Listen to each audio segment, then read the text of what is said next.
चलो guys, let's continue with our topic, that is thermodynamics. Very interesting topic where we actually see temperature and its properties and its conversion, etc etc etc. तो I guess last lecture में हम लोगों ने ये वाला sum solve किया था। इधर गया रे, ये वाला correct. This is where we ended our lecture. याद आ रहा है? यही किया था ना sum? Yes sir. Okay, now what we are. नहीं है आपका अभी तक? अरे स्क्रीन ऑन नहीं। हाँ सर, वाइट ऐसे कोई बात नहीं, कोई बात नहीं। I'll show you अभी देखिएगा। देखो ये यस सर क्यों बोला? इसको कैसे पता चला कि मैं क्या दिखा रहा हूँ? बाबा अंतर्यामी हो। हाँ अच्छा सर, चलो, ये सम हुआ था। हाँ ये 4.2 क्वेश्चन है। वी हैव टू, मतलब हम लोगों ने किया था ये। Now let's talk about this next question which is actually quite interesting. अगर हम लोग बोलेंगे कि आपको क्वेश्चन कैसे सॉल्व करना है, तो ये ऐसे टाइप के क्वेश्चन आपको बोर्ड्स में आ सकते हैं। डेफिनेटली ये बोर्ड्स लेवल का क्वेश्चन है और ये डिलेटेड पार्ट के ऊपर नहीं है, तो इसके ऊपर आपको वेटेज आएगा। चलो पढ़ते हैं। अब इस क्वेश्चन में क्या बोला है? 1 kg of liquid water is boiled at 100 degree centigrade. तो अपने पास जो मास दिया है लिक्विड वाटर का वो है 1 kg। इसको क्या किया हम लोगों ने? इसको बॉइल किया। बॉइल मतलब एकदम उबाल दिया इसको। तो that is the temperature at which it is present is 100 degree centigrade. वो जस्ट बताने के लिए बोल रहे हैं, जब कोई भी चीज बॉइल होती है तो फेज चेंज होगा, करेक्ट? मतलब water is getting converted into vapor. This is the thing that is very important for us कि water vapor में convert हो रहा है। फिर आगे क्या बोल रहे हैं? If the change of state takes place at the atmospheric pressure, तो जो भी ये water to vapor का story चल रहा है, it is happening at which pressure? Atmospheric pressure. So 1.01 into 10 raised to 5 pascal. The energy transferred to the system, मतलब कितना एनर्जी सिस्टम को ट्रांसफर किया जाता है। ये कैसे फाइंड आउट करोगे? क्या बोला? कितना एनर्जी ट्रांसफर किया जाता है, मतलब अपने को एनर्जी निकालना इनडायरेक्टली। एनर्जी। अच्छा कौन से टाइप का एनर्जी होगा? सोचो, अगर आप किसी चीज को हीट कर रहे हो तो कौन सा एनर्जी होगा? काइनेटिक। अरे भगवान, मतलब तू खाए अगर वेलोसिटी थर्मल एनर्जी ना या फिर हीट एनर्जी, तो Q will be question mark. Kinetic energy बड़ी कब आता है? जब ऑब्जेक्ट मूव हो रहा है, वेलोसिटी हो ऑब्जेक्ट के पास, तभी आता है।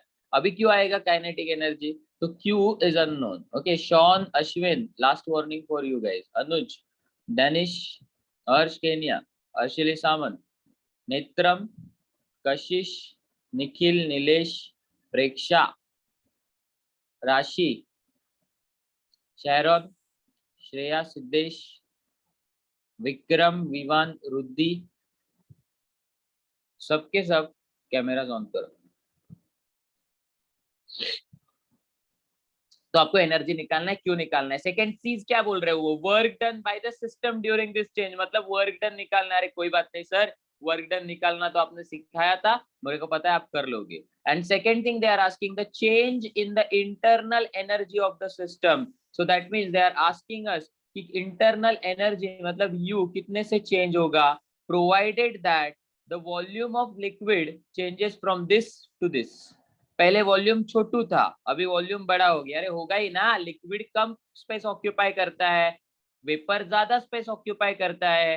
तो initial volume V1 is 1 into 10 raised to minus 3 meter cube. What about final volume? It is 1.671 meter cube. क्या यहाँ तक गिवन डेटा समझा गाइस आपको? यस और नो? देखो जरा। समझा। ओके, अभी सोचना है फॉर्मूलाज के बारे में। मुझे एक बात बताओ, जब भी फेज चेंज होता है तभी सेंसिबल हीट इन्वॉल्व होती है कि लेटेंट हीट इन्वॉल्व होती है? Phase change, latent heat. देखो latent heat is the heat that is associated with the phase change. तो अगर आपको क्यू पूछा है तो लेटेंट हीट का फॉर्मूला क्या है क्यू का? It is m into L। Sir ये फॉर्मूला कब सिखाया था? 11th में सिखाया था डियर तेरे को, Q इक्वल्स टू ml होता है, सेंसिबल हीट का फॉर्मूला होता है ms डेल्टा T। याद आ रहे हैं ये दो फॉर्मूलेस? यस सर ओके, क्यों अपने को Q equals to ml use करना है। अब इसमें से m कौन सा है? m आपके पास दिया है 1 kg, तो I'm gonna write 1 kg। What about L? Have they provided us L? अरे रे, L नहीं प्रोवाइड किया। L तो लगेगा भाई, शायद मैंने लिखा नहीं होगा। L 2256 है। Okay, so we are gonna put m का value as 1 2256। This will be provided. तो आप जब इसको सॉल्व करोगे तो you will get answer in joule. तो आपको Q का वैल्यू मिल गया। Next one, work done by the system during this change. अच्छा, क्या प्रेशर कांस्टेंट रह रहा है? यस सर, ओके, सो कौन सा प्रोसेस हुआ? Isobaric. Okay, isobaric, very good. And isobaric process के लिए अभी पिछले सम में वर्क डन का फॉर्मूला कुछ इस तरह से किया था, V1 माइनस V2 या फिर V2 माइनस V1। अभी यहाँ पे क्या है, फाइनल माइनस इनिशियल ना। तो देखो ये वर्क डन का फॉर्मूला हुआ, बट ये फॉर्मूला किसके लिए चलेगा? सिर्फ आइसोबैरिक के लिए। अभी आपके पास प्रेशर अवेलेबल है 1.013 into 10⁵ V2 is 1.671 into 10⁻³ work done हो गया। अभी आप इसको सॉल्व करोगे, you will gate final answer. Q हो गया, W हो गया, Q हो गया, W हो गया, U बच गया। अच्छा, is there any relation between Q, W and U? बताओ बताओ, नियति बोलो, आपको याद है इंटरनल तो। एनर्जी का फॉर्मूला है ना सर। हाँ बोलो नियति, नहीं आवाज नहीं आ रही। delta Q is equals to delta U plus delta W. Very good. So there is a relation known as first law of thermodynamics. Delta Q equals to delta U plus delta W. अबे dear, तेरे पास Q है, तेरे पास W है, क्या तू U नहीं निकाल सकता? स्ट्रेट अवे पुट करना है आपको। Q के जगह 2256 डाल दो, इसका डेल्टा U अननोन रखो, डेल्टा W जो भी आएगा वो पुट कर दो। इधर से आपको डेल्टा U 2 मिनट में मिलेगा। ऐसे टाइप का क्वेश्चन 2 या 3 मार्क्स के लिए पूछते हैं, but since they have asked 3 things, 3 marks के लिए क्वेश्चन आएगा। सर 4 मार्क्स के लिए देना चाहिए, फटके खाओगे। 4 मार्क्स के लिए इससे टफ क्वेश्चन होता है, ये 3 मार्क्स का क्वेश्चन है। Let's move on to next concept. Next concept में हम क्या करेंगे? अच्छा सुनो, जब हम लोग आंसर निकालेंगे डेल्टा यू का, तो डेल्टा यू का आंसर पॉजिटिव आता है। पॉजिटिव इंडिकेट क्या करता है? तो पॉजिटिव इंडिकेट करता है कि इंटरनल एनर्जी इंक्रीज हो रहा है। इंटरनल एनर्जी क्या हो रहा है? इंक्रीज हो रहा है। अगर यही निगेटिव में आता तो एनर्जी डिक्रीज हो रहा है। साइन कन्वेंशन बहुत इंपॉर्टेंट है while putting them in this equation. आप शायद भूल गए होंगे साइन कन्वेंशन, इसीलिए आपको एक रीकैप दे रहा हूं। अगर heat absorb by the system है, heat absorb by the system मतलब सिस्टम हीट एब्जॉर्ब कर रहा है, आप दे रहे हो बाहर से उसको हीट, वैसे केस में Q को पॉजिटिव लेते हैं। Heat given by the system, अगर सिस्टम रिजेक्ट कर रहा है तो उसको निगेटिव लेते हैं। वर्क डन बाय अ सर सिस्टम, तो अगर आंसर बाय डिफॉल्ट पॉजिटिव आएगा कि नेगेटिव? मतलब अगर वो नेगेटिव किसके ऊपर डिपेंड होता है पता है? वो इसके ऊपर डिपेंड होता है, आपका Q का वैल्यू क्या है, U का वैल्यू। फॉर एग्जांपल यहाँ पे उन्होंने बोला है कि the energy transfer to the system, मतलब हमने बाहर से एनर्जी दिया है, that means Q will be positive. But अगर यहाँ पे बोलते Q रिजेक्ट कर रहा है तो Q माइनस होता। अगर Q यहाँ पे माइनस होता तो इधर पुट करते वक्त मुझे माइनस पुट करना पड़ता और मेरा आंसर चेंज होता। Are you getting it? So negative में आता राइट? हाँ, तो वो कुछ और आता आंसर, हाँ डेफिनेटली नेगेटिव में आता। माय पॉइंट इज दैट वैसे वो केस में इंटरनल एनर्जी डिक्रीज हो रहा है। माय पॉइंट इज दैट कि आपको साइन कन्वेंशन के हिसाब से चीजें पुट करनी है। फिर वर्क डन का देखो ना, आपको क्या बोला है? Work done by the system बोला है, बाय द सिस्टम पॉजिटिव होता है, तो हमने वही तो किया ना dear, by the system positive लिखा है। Preeti, I can not see your camera output, it's a black screen. चलो समझा ये वाला पार्ट गाइस, कैसे अंडरस्टैंड करना है सम को? साइन कन्वेंशन को रिस्पेक्ट दो, नहीं तो आपके मार्क्स की वाट लग जाएगी। नेक्स्ट, सर एक मिनट, ये work done by the system positive होता है कि नेगेटिव? Bye the system. ऐसे इमेजिन कर, तू तेरे पास एक स्कूटर है, तूने स्कूटर किस लिए खरीदा? ताकि स्कूटर तुझे लेके जाए, मतलब स्कूटर तेरा सिस्टम हुआ and scooter is actually doing work ना। मतलब वो काम कर रहा है इसीलिए तो तू आगे जा रहा है। अगर तेरा स्कूटर खराब हो जाता है तो तुझे स्कूटर को धक्का मारना है। So that means in that case work done is on the system. अगर तू स्कूटर को धक्का मार रहा है तो work is done on the system. It is very negative for you ना, because you have not brought scooter ताकि तू उसको धक्का मार सके, बराबर ना। इतना शौक नहीं होता ना किसी में कि वो स्कूटर बाय करे और उसको धक्का मारने के लिए special. Getting my point? Yes sir. Okay, हमेशा याद रखो work done bye a system. अगर सिस्टम आपको आउटपुट में दे रहा है तो इट इज पॉजिटिव, अगर सिस्टम के ऊपर आप इनपुट में वर्क कर रहे हो तो निगेटिव। ऐसा है वो। चलो let's move on with the next concept. अभी थोड़ा थियरी पढ़ लेते हैं, प्रॉपर्टी ऑफ सिस्टम और सिस्टम वेरिएबल। अच्छा सुनो, मतलब ना इसमें क्या पढ़ने वाले हैं ना हम लोग,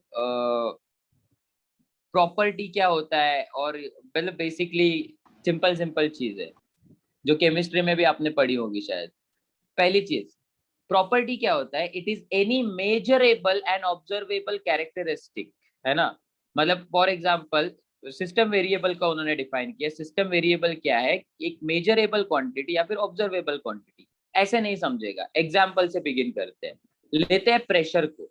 आप प्रेशर को मेजर कर सकते हो, आप उसको देख सकते हो कि कैसे उसमें स्टडी चेंजेस हो रहे हैं, उस चेंजेस से आप गैस के रिलेटेड कमेंट कर सकते हो।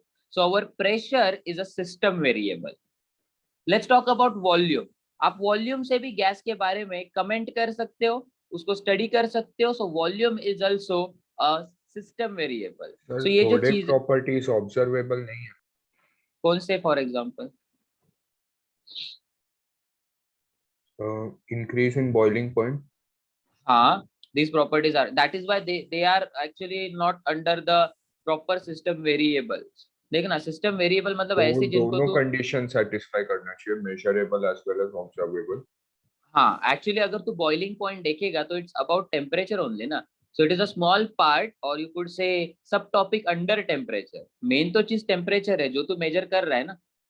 बॉइलिंग पॉइंट तो तुझे पता है ना, वो चेंज कितने से हो रहा है जस्ट वो नहीं पता, but you are still studying temperature, correct?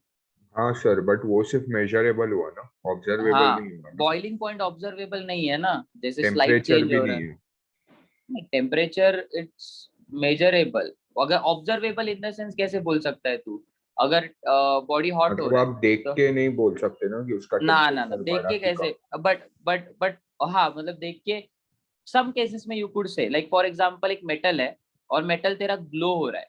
वो ग्लो क्यों हुआ? फेयर एंड लवली लगाया उसने? बिल्कुल नहीं, it might be heating up ना। तो तू ऑब्जर्व करके भी बोल सकता है कि अरे इसका टेम्परेचर बढ़ रहा है। Getting it? Yes sir. Some cases में, but you are also right कि कुछ जगह पे। But we have to consider pressure, volume, temperature, density, mass, ये सिस्टम वेरिएबल है। समझ रहे हो?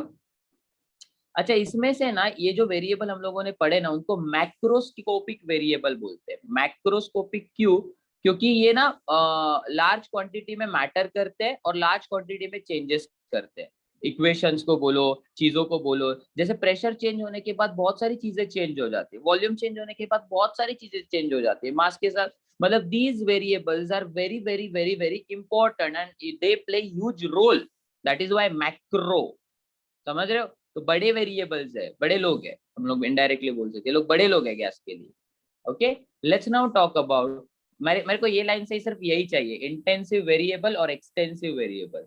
Intensive variable do not depend on the size of system. तो सिस्टम का साइज कितना भी चेंज हो जाए, इंटेंसिव वेरिएबल चेंज नहीं होंगे। तो कौन से एग्जांपल्स है? एक है प्रेशर, क्योंकि प्रेशर साइज के ऊपर चेंज नहीं होता। टेम्परेचर, वो भी साइज के ऊपर चेंज नहीं है। एंड डेंसिटी, वो भी सेम रहता है। सर कैसे? एक एग्जांपल दो। I give you one example. मान के चलो आपके पास एक 2 kg का आयन का बॉल है एंड आपके पास एक 10 kg का आयन का बॉल है। Okay, let's try to observe this particular thing. Ion का डेंसिटी जो यहाँ पे होगा वही आयन का डेंसिटी यहाँ पे होगा। एग्री और नॉट? Yes yes sir. हाँ, डेंसिटी चेंज नहीं हो रहा है। That means density is independent of size. तो अगर ऐसा से, हाँ, इंडिपेंडेंट ऑफ मास ना, कौन सा? Independent of mass density indirectly. हाँ, बट मास हमेशा नहीं बोल सकते, इसलिए साइज बोलते हैं। तो डेंसिटी साइज के ऊपर डिपेंड नहीं होता, साइज ऑफ द सिस्टम, कि सिस्टम कितना बड़ा है कितना छोटा है हमें फर्क नहीं पड़ता। तो ऐसे सिस्टम को क्या बोलते हैं? Intensive variable, intensive. On the other and extensive depends on the size. For example इसका वॉल्यूम देखो, पहले कम था, बाद में वॉल्यूम देखो ज्यादा है। तो volume actually depends on the size, not only volume, mass भी देखो, पहले मास कम था अभी मास ज्यादा है। तो वॉल्यूम बोल, मास बोल, इनको एक्सटेंसिव बोलते हैं। क्यों? क्योंकि एक्सटेंसिव साइज के ऊपर डिपेंड होते हैं। शॉन कॉपी पे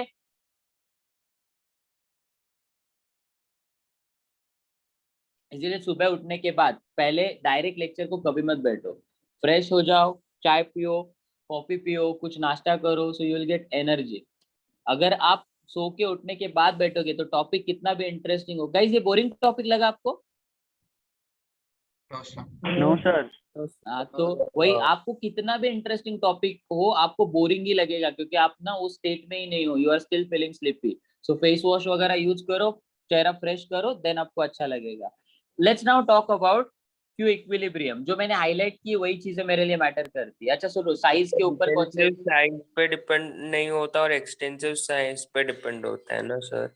अरे इंटेंसिव, हाँ बराबर बोला। हाँ वही। और ये चैप्टर में जो जो ओमिट है वो बाद में बता दो ना। अरे मेरे नोट्स में है ही नहीं ओमिटेड ये। अच्छा, ये नोट्स जो बनाए थे ना वो ओल्ड बैच के लिए तब बनाए थे जब डिलीटेड पोर्शन आया था, समझ रहे हैं? तो इसमें लास्ट टाइम का ही डिलीटेड पोर्शन है। हाँ फिलहाल के लिए तो यही बोला है, लाइक लास्ट ईयर। उन्होंने उस ट्वीट में बोला है, देखो लाइक लास्ट ईयर है ना, तो दैट मीन्स हाँ सर बोला। हाँ। तो मैकेनिकल इक्विलिब्रियम बात करते हैं डियर। मैकेनिकल इक्विलिब्रियम क्या होता है? जब unbalanced forces acting on the system. अभी इसका मतलब क्या है सर? नो अनबैलेंस्ड फोर्सेस मतलब क्या सर? अगर समझो आपके पास एक ब्लॉक है, ब्लॉक के ऊपर एक फोर्स 5 न्यूटन है, तो इसको बोलते हैं अनबैलेंस्ड, क्योंकि अभी ब्लॉक राइट साइड में मूव हो सकता है। बट अगर इसी ब्लॉक के ऊपर दूसरे डायरेक्शन में 5 न्यूटन लगाएंगे तो ये 5 न्यूटन और ये 5 न्यूटन बैलेंस करेंगे, बराबर की नहीं? तो that is the condition of mechanical equilibrium. तो ये जो ऑब्जेक्ट अभी मैंने बनाया जिसमें राइट में भी 5 और लेफ्ट में भी 5, it is in mechanical equilibrium. समझा मैकेनिकल इक्विलिब्रियम? Yes sir. मतलब ऑब्जेक्ट मूव नहीं होना चाहिए। हाँ बोलो बोलो, किसको डाउट है था? सर किसने बोला? सर फिर से बताओ ना। हाँ अरे सिंपल चीज है, देख बड़ी क्या है पता है? अपने पास है ना, उत्कर्ष कैमरा ऑन करा, बाहर निकालना चालू कर दूंगा। अभी प्रिंसिपल विनीता, मैं अभी पीछे ही हूँ एंड में, जो कैमरा ऑफ करेगा उसको पहला दिखेगा मेरे को camera.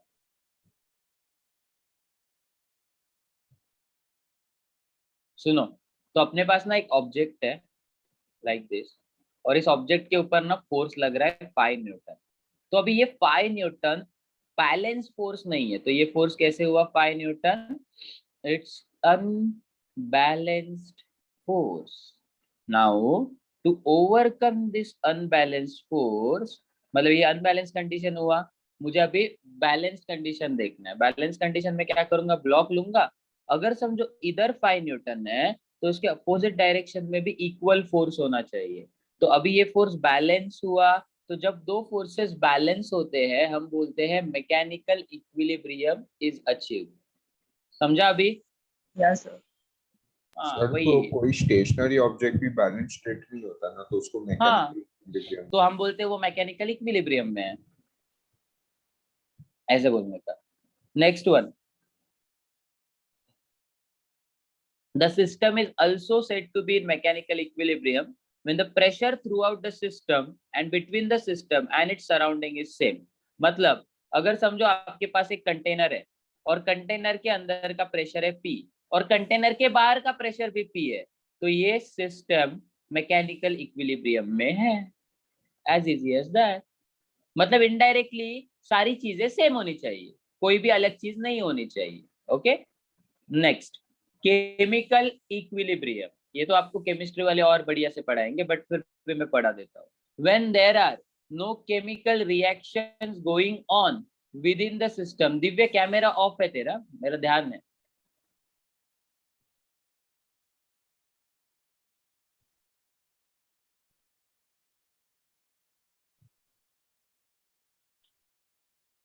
Sir has not turned on the camera.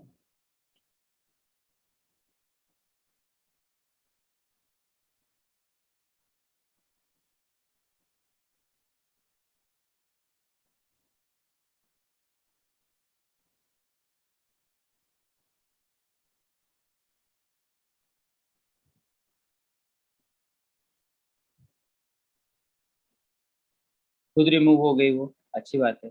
मैं वही करने वाला था। V1 कैमरा ऑन कर रहा है कि रिमूव करूँ तुझे?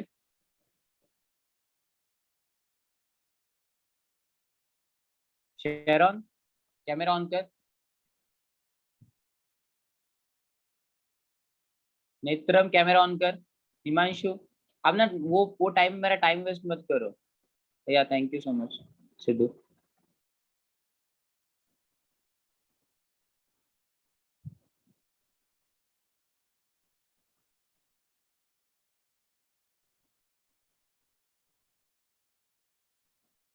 ये सर कैमरा ऑन कर। हाँ सर, एक सेकंड में। कब से कैमरा ऑन नहीं है तेरा? मेरा ध्यान है, ऐसा नहीं कि नहीं है। आपका नाम लेने तक वेट करते हो क्या आप? नो सर, एक्चुअली मुझे एक प्रॉब्लम है, इसके लिए मैं नहीं जानता। जल्दी करो कैमरा ऑन अभी। A system is said to be in chemical equilibrium when there are no chemical reaction going within system.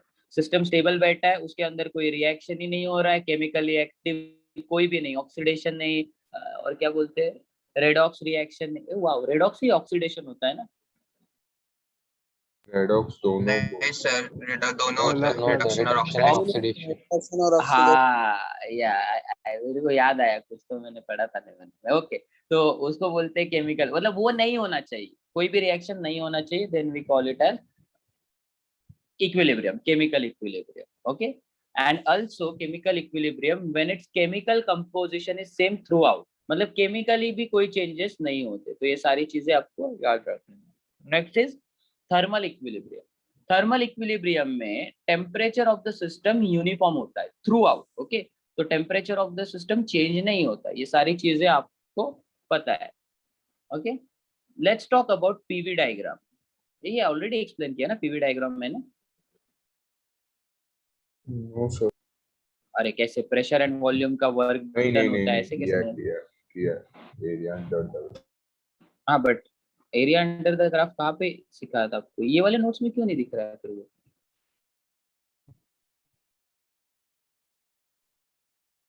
ये वही प्रॉपर थर्मोडायनामिक्स या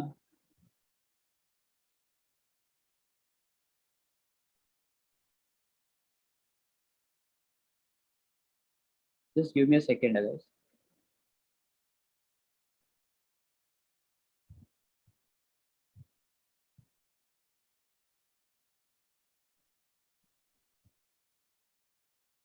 किया है मैंने, नहीं किया, चलो जाने दो, इधर पे नोट में कर। लिखा था सिर्फ वो। व्हाइट बोर्ड में लिखा था।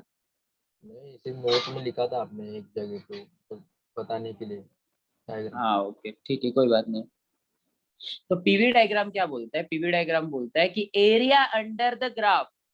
ओके, अगर समझो आपके पास पीवी डायग्राम है, that is on your Y axis you have pressure, on your X axis you have volume. क्या बोला मैंने? on your y axis you have pressure, on your x axis you have volume. So in that particular case the area of that particular graph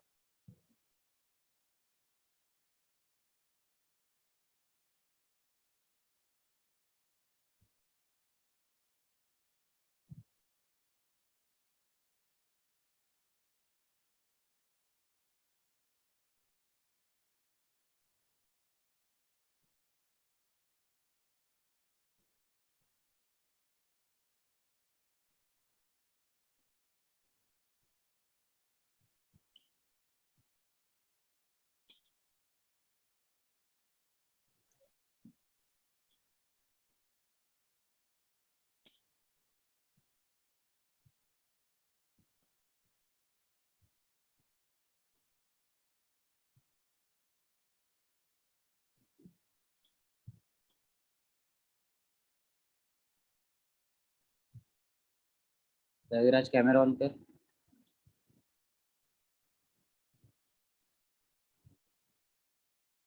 चलो let's continue with the topic. क्या बोला है इसमें अपने को? PV diagram. तो y axis पे pressure होता है, x एक्सिस पे वॉल्यूम होता है, और ये जो है ये आपका ग्राफ है। तो इस ग्राफ के अंडर का एरिया आपको वर्क डन देता है। ओके, अगर समझो आपके पास एक साइकिल है पीवी डायग्राम, मतलब अगर समझो आपके पास यहाँ पे प्रेशर है और यहाँ पे वॉल्यूम है, तो इसके अंडर का जो एरिया होगा ना, समझो ये साइकिल हो रहा है, तो इसके अंडर का जो एरिया होता है, this particular area will give you work done। और समझा? तो अंडर मतलब इनसाइड वाला एरिया होगा। अगर साइकिल ओपन है, हाँ मतलब समझो आपके पास साइकिल है या फिर जो भी प्रोसेस है वो ओपन है, तो फिर इसके नीचे का एरिया जो होगा वो वर्क डन, नीचे वाला, ये वाला फर्क समझो। अगर क्लोज है मतलब लाइक पूरा लूप बना रहा है तो उसके अंदर वाला, ओके, अगर ओपन है तो ये नीचे वाला। समझा एक चीज? Yes sir. Yes. Very good.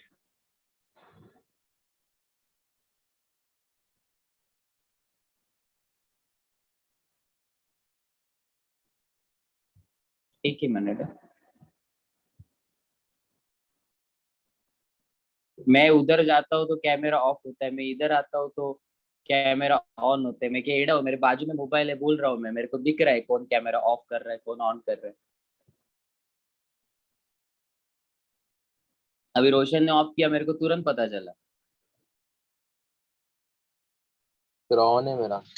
अभी तूने कोई तो ऐप स्विच किया सर, होगा, बंद नहीं हुआ था सर, वो सर। नहीं चालू ही है रोशन मेरा। सिंह की बात कर रहा हूँ। दो तू रोशन रोशन, है सर, कंफ्यूज। हाँ ओके, रोशन सिंह की बात कर रहा हूँ, डोंट वरी। ठीक है, तो ये हो गया आपका कंसेप्ट। अभी इसी कंसेप्ट के ऊपर एक न्यूमेरिकल हो जाए, ये जो अभी हमने कंसेप्ट सीखा उसी कंसेप्ट के ऊपर चलो सॉल्व करते हैं एक न्यूमेरिकल, और ये बोर्ड्स का न्यूमेरिकल है। This is the question guys. अभी उन्होंने बोला है एक हाइपोथेटिकल थर्मोडायनेमिक साइकिल। सर आप ये साइकिल वर्ड यूज कर रहे हो, exactly what does this cycle mean? Cycle means कोई ऐसी प्रोसेस जो स्टार्ट एक जगह पे हो रही है और उसी जगह पे एंड हो रही है। Like you can see over here, ये मेरा साइकिल हुआ। There will be multiple cycles that you will study in future. Like एक साइकिल ये है, ये है, ये है, ये एक साइकिल हुआ, मतलब स्टार्ट होना चाहिए और एंड होना चाहिए। ऑन द अदर हैंड ये जो हुआ ना, मैं हाईलाइट कर रहा हूँ, देखो हाईलाइट के ऊपर ध्यान दो, ये इंडिविजुअली जो हो रहा है ये, इसको प्रोसेस बोलते हैं। So this is process, this is another process, this is another process, और ये लास्ट वाला अनदर प्रोसेस। तो ये चार प्रोसेस मिलके एक साइकिल होता है। साइकिल कब आता है? जब starting point and ending point same है। तो अपने पास उन्होंने एक डायग्राम दिया है और बोल रहे हैं कि इसका निकालो वैल्यू, मतलब क्या कर निकालो? वर्क डन का वैल्यू निकालो। अभी first of all this particular object appears as a square but it isn't. समझ रहे हो मैं क्या बोल रहा हूँ? दिव्य कैमरा आउटपुट नहीं दिख रहा है मेरे को, ऑरेंज ग्लो दिख रहा है। Sir, 2 minutes. ओके, तो अभी अभी अगर समझो आपको एरिया फाइंड आउट करना है इसका, तो आपको कैसे लगेगा? आपको लगेगा कि ये सर्कल है, लग रहा है ना circle, yes but it is not. I will tell you why. अगर आप यहाँ से यहाँ तक देखोगे तो ये डिस्टेंस कितना हुआ? ये वाला distance, it is 11 minus this 1, so that distance, this one is actually 10। क्यों? क्योंकि ये ओरिजिन से स्टार्ट नहीं हो रहा है, देखो नीचे से स्टार्ट नहीं हो यस रहा है, ये 1 से स्टार्ट हो रहा है, तो ये 10 है। सर फिर आपने 10 into 10⁵ क्यों लिखा? बिकॉज सी प्रेशर के यहाँ पे आपको एक 10⁵ का फैक्टर मिल रहा है, तो आपने यहाँ पे इसको लिखा 10⁵। तो 10 into 10⁵ इसका ये वाला साइड हो गया। What about this particular side? तो ये 2 है और ये 6 है, तो गैप कितना हुआ इसका? 6 minus 2, that is nothing but 4। और कन्वर्जन भी है ना साथ में, 10⁻⁻3, so this will become 4 into 10⁻⁻3। Understandable क्या बोल रहा हूँ मैं? यस ओके, अभी ना अगर आप देखोगे तो ये 10 into 10⁵ है, ये 4 into है, तो इट्स नॉट एक्चुअली सर्कल ना, क्योंकि ये वाला लेंथ ज्यादा दिख रहा है, ये वाला लेंथ कम दिख रहा है। तो if you actually consider, it is nothing but what we call as ellipse. ऐसे दिखना चाहिए था वो डायग्राम, ये गधों ने सर्कल जैसा बनाया। तो अगर आप सर्कल में क्या सेम होता है? हाँ सर्कल का रेडियस सेम होता है ना Radius, बड़ी। हाँ। हाँ तो अभी यहाँ पे किधर सेम है, बट यहाँ पे नहीं है। That's what my point is. किसी को एलिप्स का फॉर्मूला पता है क्या?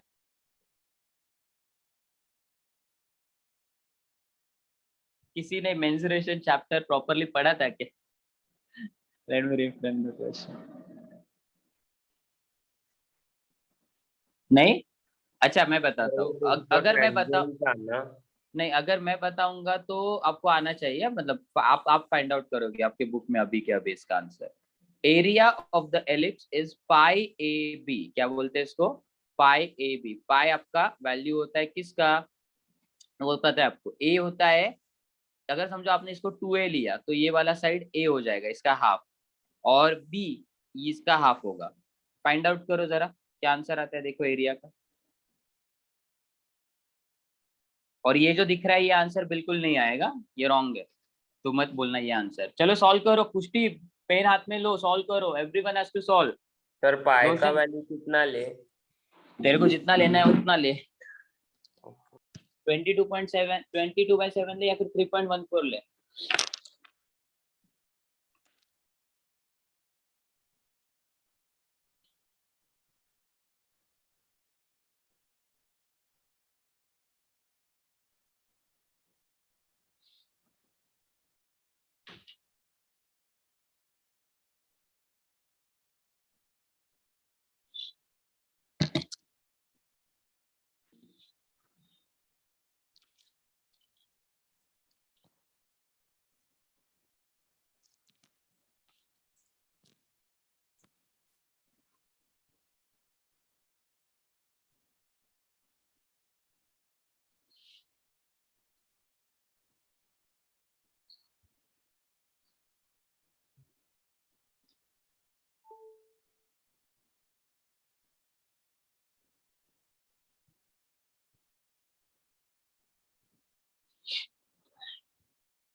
सर चैट ऑन करो ना, आंसर भेजना है कि इस पे भेज दो?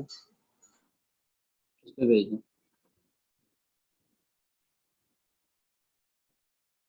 रविराज ने मेरे को मैसेज भेजा था, अभी उसको न्यू सेशन लॉग इन करेंगे तो पूरा था।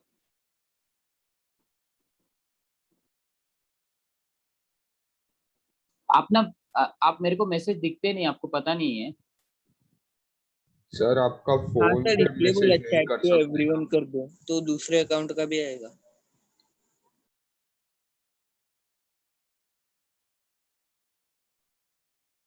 मेरा स्टोरेज फुल हो गया।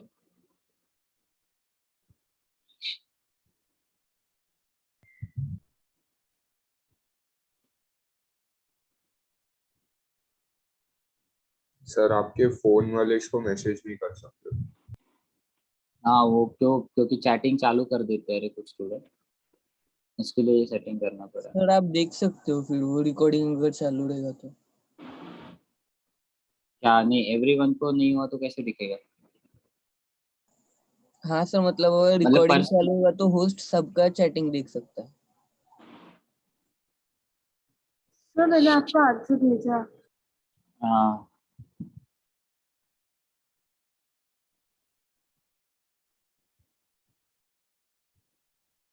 सर वो अकाउंट जो फोन में उसको को होस्ट बना के बाद में उसको चैटिंग एबल करो ना।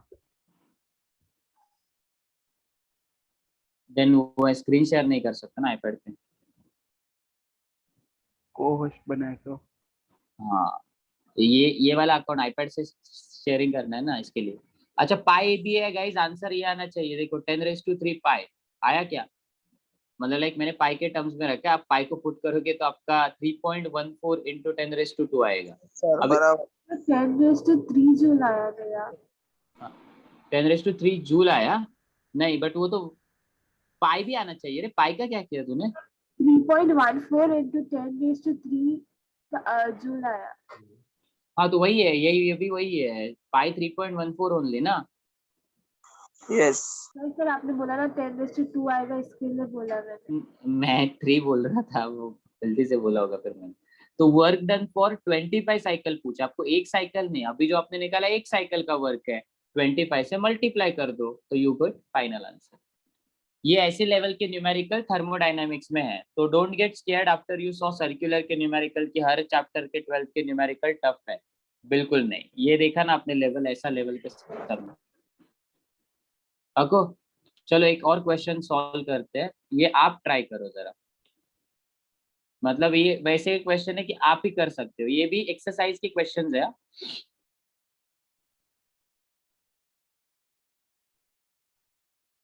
अरे बट आपको इसका फॉर्मूला पता है कि नहीं, मैं बताता हूँ चलो।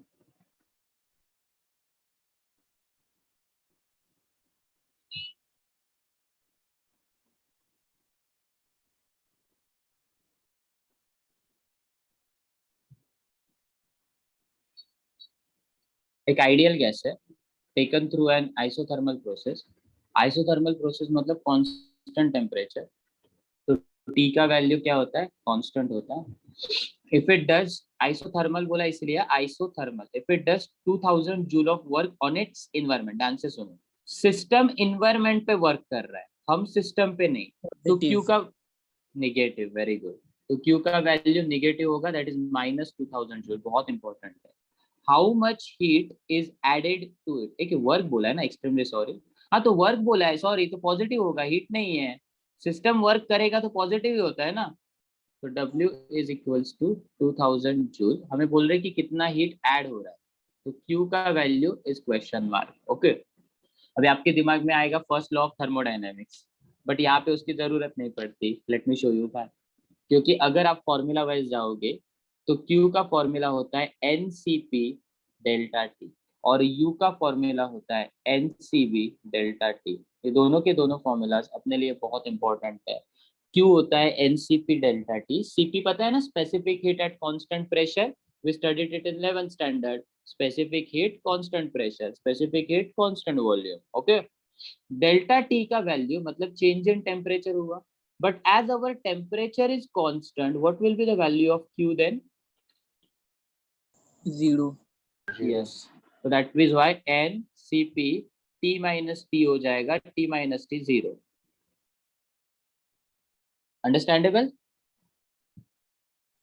ये क्वेश्चन है, मतलब ये एमसीक्यू में आने वाला क्वेश्चन है।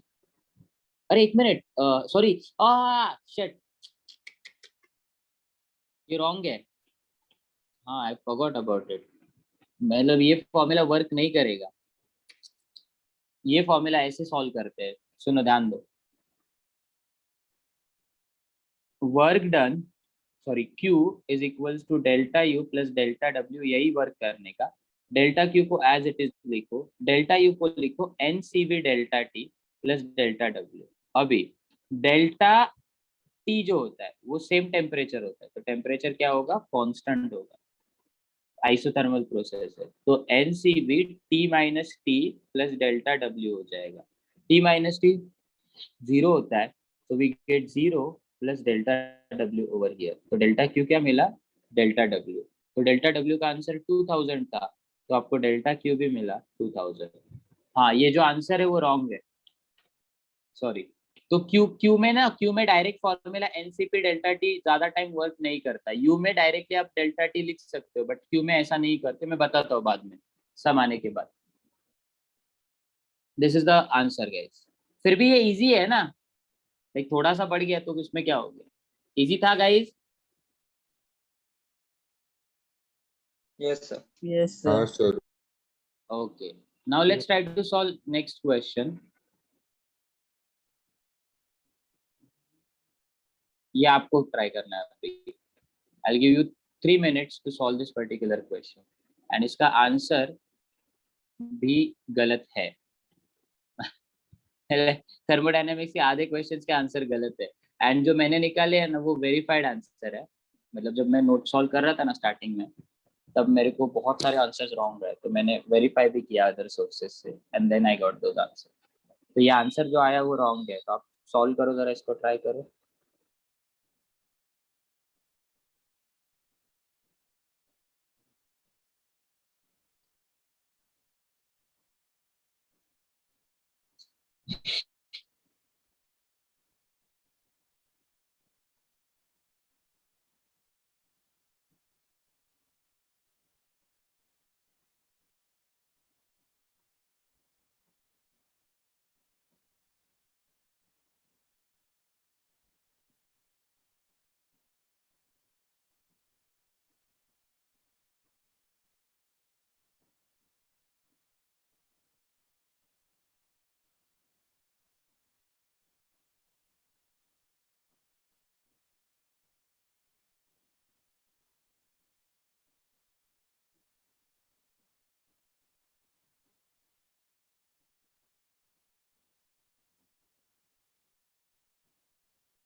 सर आंसर भेजा.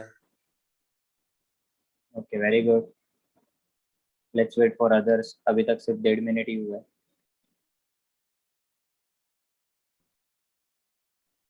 गाइस, वॉल्यूम है ना, वॉल्यूम उसको कन्वर्ट करना पड़ेगा. प्रेशर है ना, प्रेशर उसको कन्वर्ट करना पड़ेगा. एक्चुअली हाँ, करना पड़ेगा. ऐसा यूनिट में आंसर चाहिए. तो what is conversion between litre and metre cube?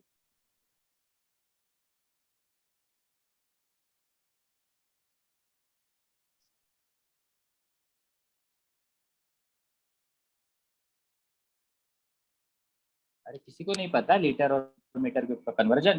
10 raised ये to 10 raised to -3 होगा 10 ना raised सर? to -3. हाँ, बराबर है.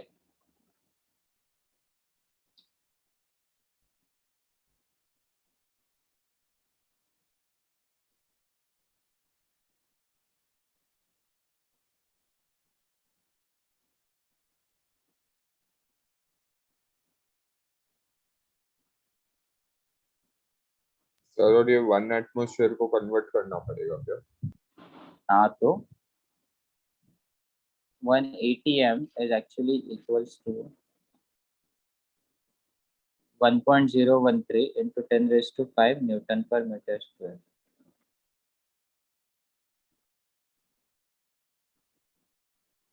सर बोलो. सर मेरा आंसर माइनस में आया. आने दो ना, नो प्रॉब्लम.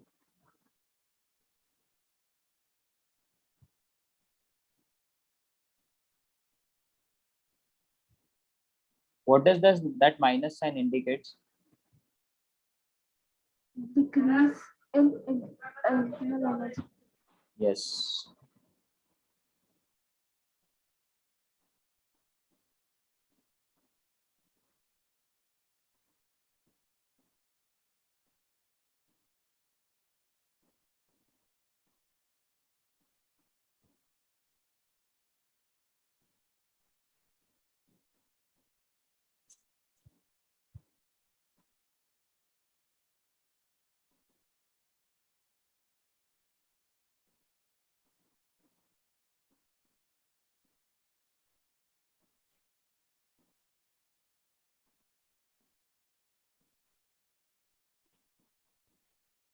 कितने लोगों का आंसर आया बताओ. ओके, -106 आ रहा है आपको. Yes sir. मेरा हुआ -100 क्यों आया फिर वहां पे?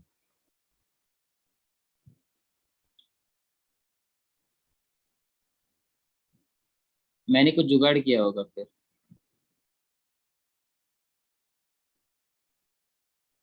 Let's try to solve it guys. Sir आपने उसको क्या 1 into 10 raised to -5 ले लिया क्या?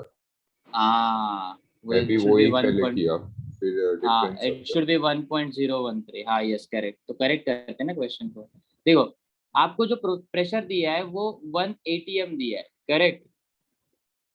and 1 atmospheric pressure is actually not 1 into 10 raised to 5, it is 1.013 accurate answer into 10 raised to 5. Volume litre था, उसको मीटर क्यूब में कन्वर्ट करने के लिए आपने क्या किया, 10 raised to -3 के साथ मल्टीप्लाई किया. सेकेंड वाला वॉल्यूम के लिए भी वही मल्टीप्लाई किया, and then after that you get delta Q which is nothing but change in internal energy, change in heat. Absorb बोला है तो सिस्टम हीट यूटिलाइज कर रहा है, तो वो हो जाएगा प्लस में.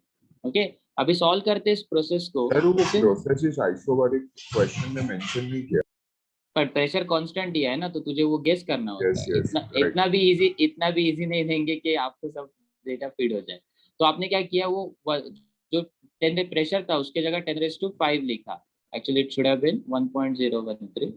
So let me make correction, 1.013, फिर वही 1.013. अंदर वाला जो 10 raised to -3 था वो बाहर निकाला, कैलकुलेशन किया, you got this as answer. कितना आया रे आपका डेल्टा डब्ल्यू सॉल्व करने के बाद?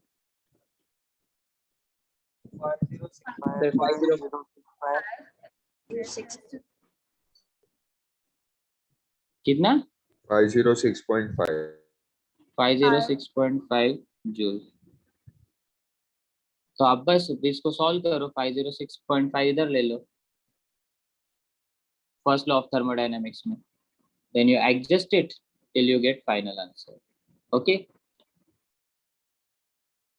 बोर्ड स्टूडेंट्स के लिए आज का लेक्चर इतना ही.